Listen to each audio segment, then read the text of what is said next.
तुझा बळी जाणार वेळ आलीये. काय कोणाचा बळी जाणार नाहीये इथे. काय काय करायचं असेल ते मला करा. माझा बळी द्या, पण मी माझ्या पोरीचा बळी नाही जाऊ देणार.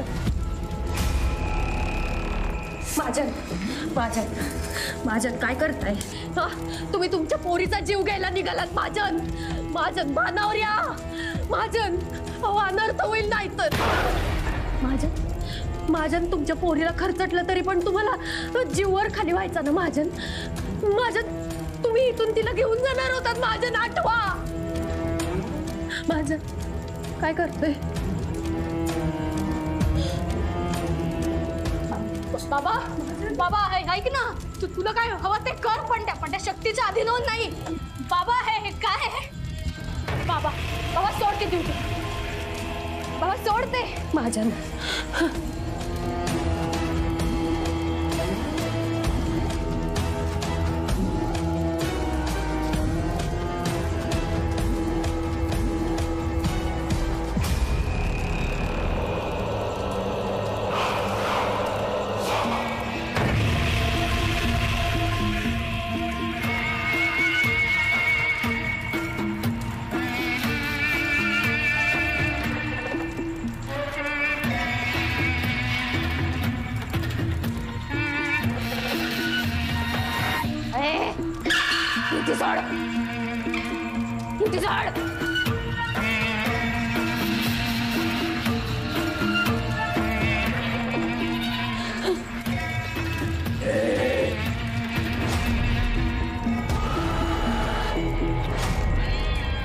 ड्युटी सोड.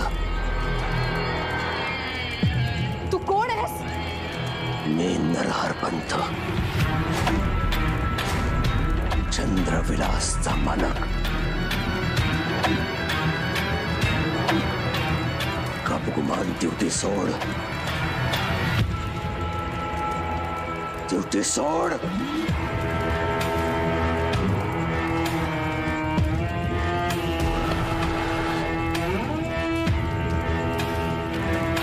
तारा ते ड्युटी उचल.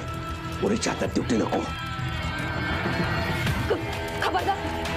खबरदार कोणी माझ्या पोरीला काही करेल तर. ड्युटी सोड. नाही शालू नाही. आता हे माझ्याच हाताने संपणार असं वाटतंय मला. शालू ड्युटी सोड. शालू ड्युटी सोड. ताप कडा ताप तिचा. कडा ताप मारून टाक तिला. बाबा तुला पाठवण्यासाठी माझं काही झाला तरी चालेल.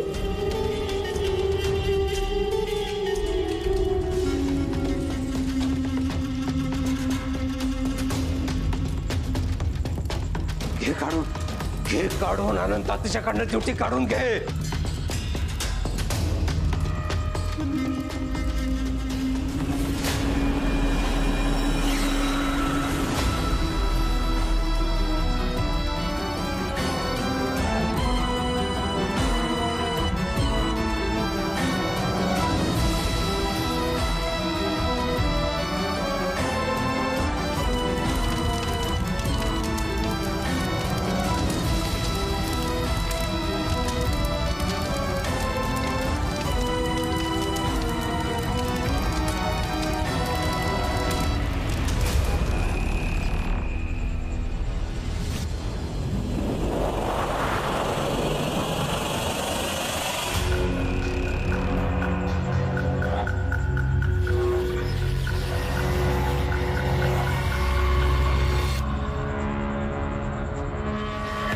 बाबा चल तुम्ही ठीक आहात ना? चला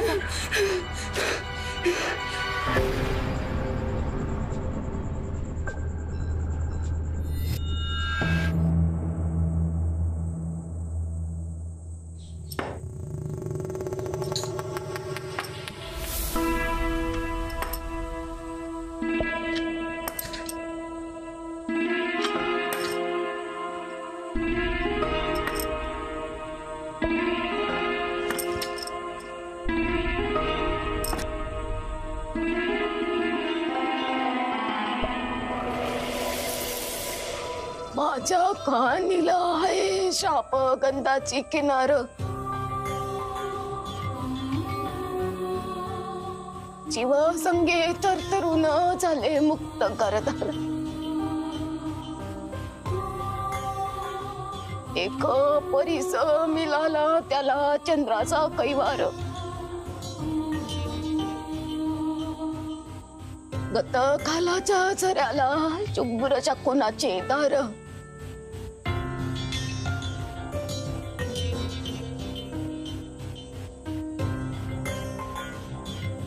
पाय सरणी जाताना जाते देवाची चवत, चंद्रविलासाची धुल हरवते मला वाट. मुक्त मुक्त चांदण्याचे आले नभात नक्षत्र,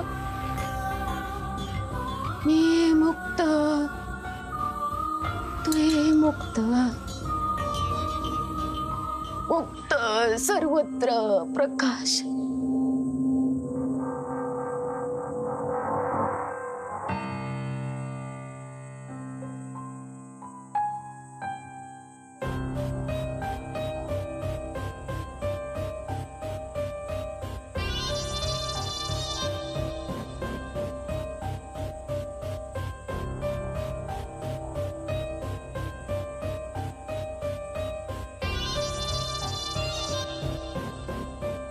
इतकी वर्ष इथं अडकून होते, पण ठाव होत अंधारानंतर दिवस उजाडणारच.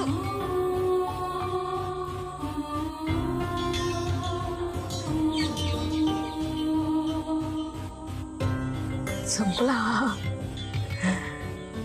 अंधार, संपला.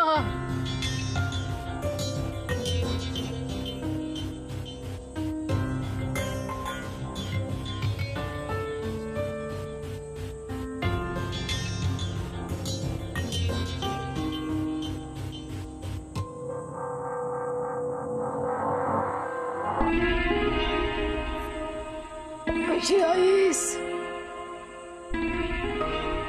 लई वेळ लागला नाही उमलायला तुलाही आणि मलाही.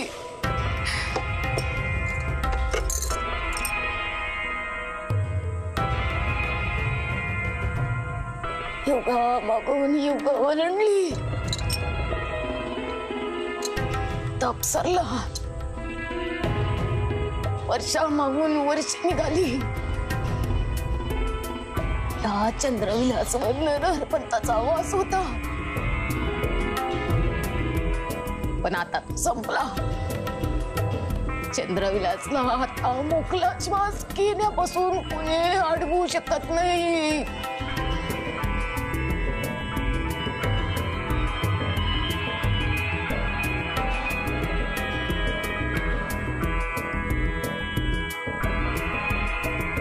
पितेची सावली नष्ट झाली, वेगळंच रूप घेऊन वावरत होते चंद्रविलास मध्ये, पण आता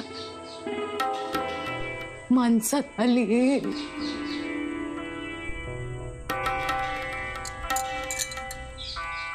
हे माझं खरं रूप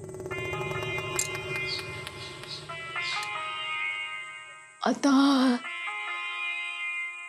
चंद्रविलास मध्ये पाऊल टाकायचं नाही, माग वळून बघायचं नाही, चालत राहायचं, पुढं चालत राहायचं.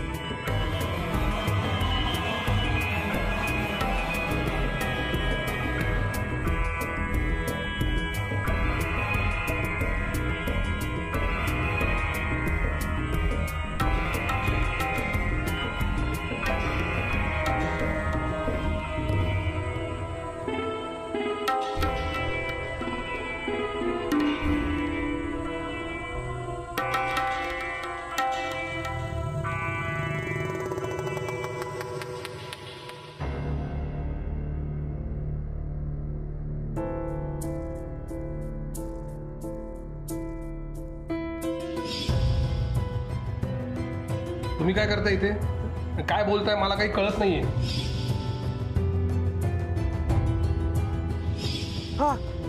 आपल्या शरूला नरहरपंतापासून वाचव अनंता.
नाना, मला माफ करा.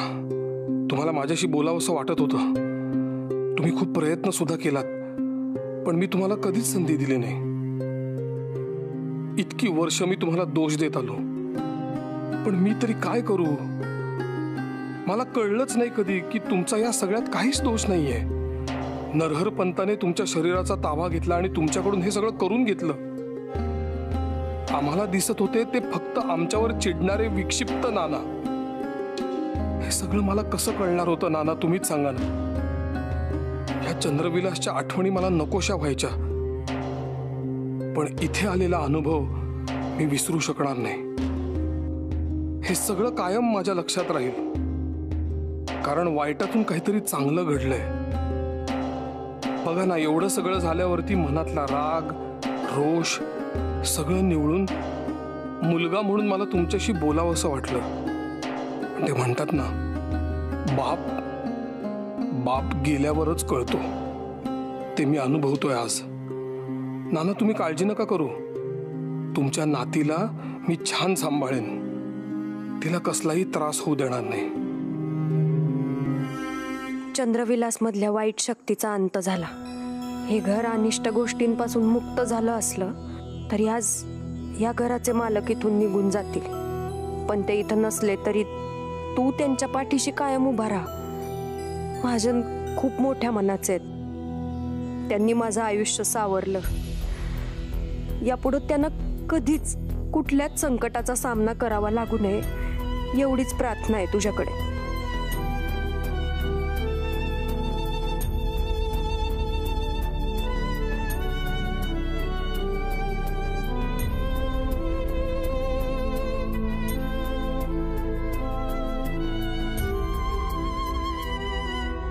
Thank you for everything.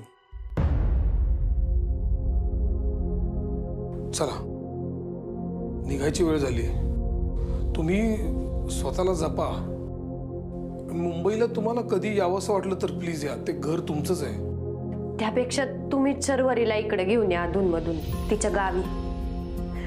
मी कुठंतरी ऐकलंय की माणसाला आपण त्याचं हक्काचं घर देतो, पण त्याला समृद्ध करतं ते त्याचं गावच.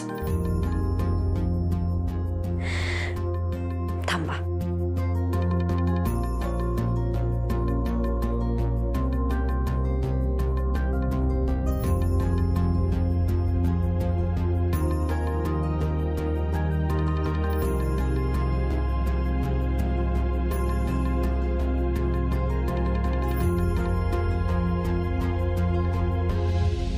जे देवाला मानतात, देव त्याच्याच पाठीशी असतो असं नाही.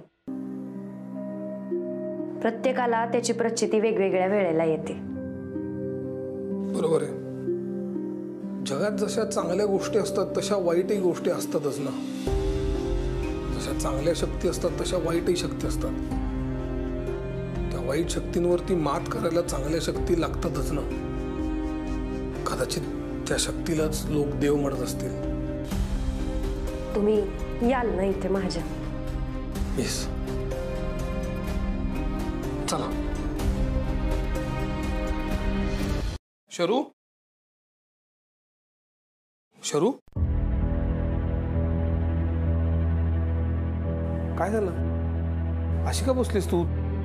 निघायचं ना आपण. चल चल बाळा. बाबा, काय झालं? मला चंद्रविलास मधून निघावंसच वाटत नाहीये. बाळा, आपल्याला जायला लागेल ना.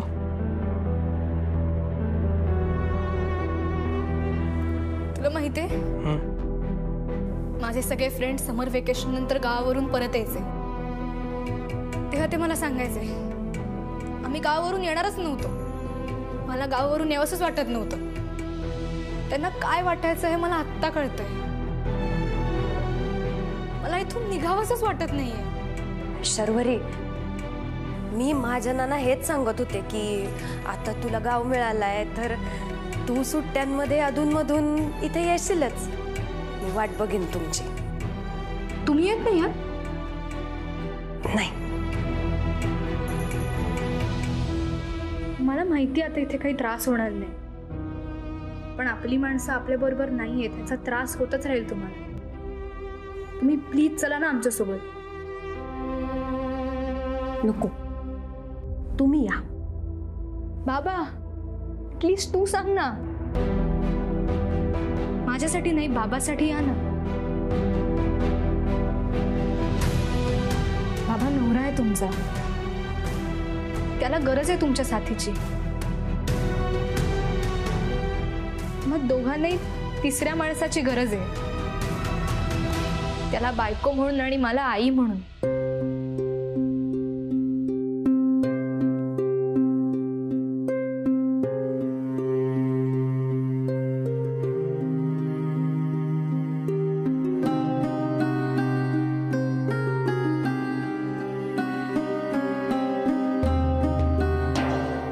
चला आपण निघूयात. वरती सामान आहे, मी घेऊन येतो. त्याला सगळ्यांसमोर रडता येत नाही.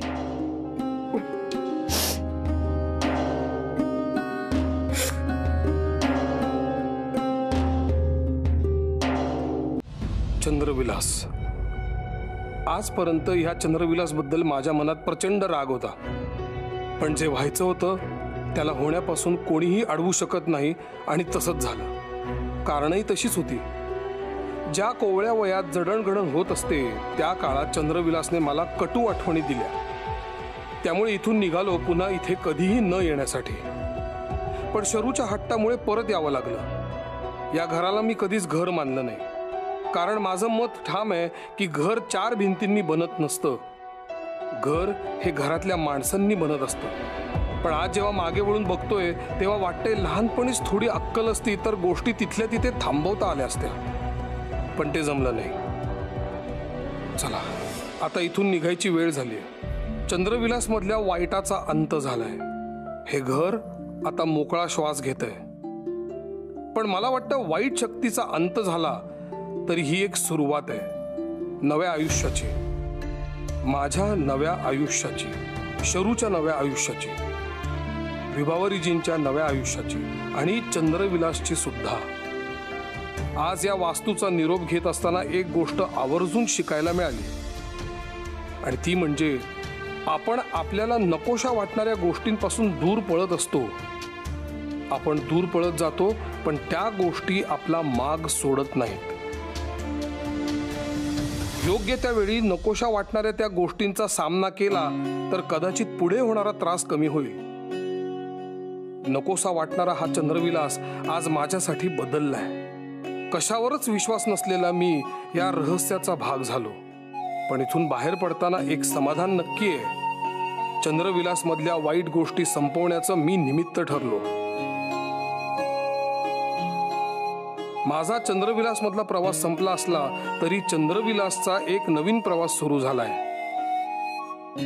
इथे परत कधी येईन मला माहिती नाही, पण एवढं नक्की की हा चंद्रविलास मात्र माझ्या आयुष्याचा एक कायमचा भाग झालाय. चंद्रविलास, इथल्या आठवणी, तुझ्यामुळे जोडलेली माणसं, त्यांच्या आठवणी माझ्यासोबत कायम असतील. Thank you for everything.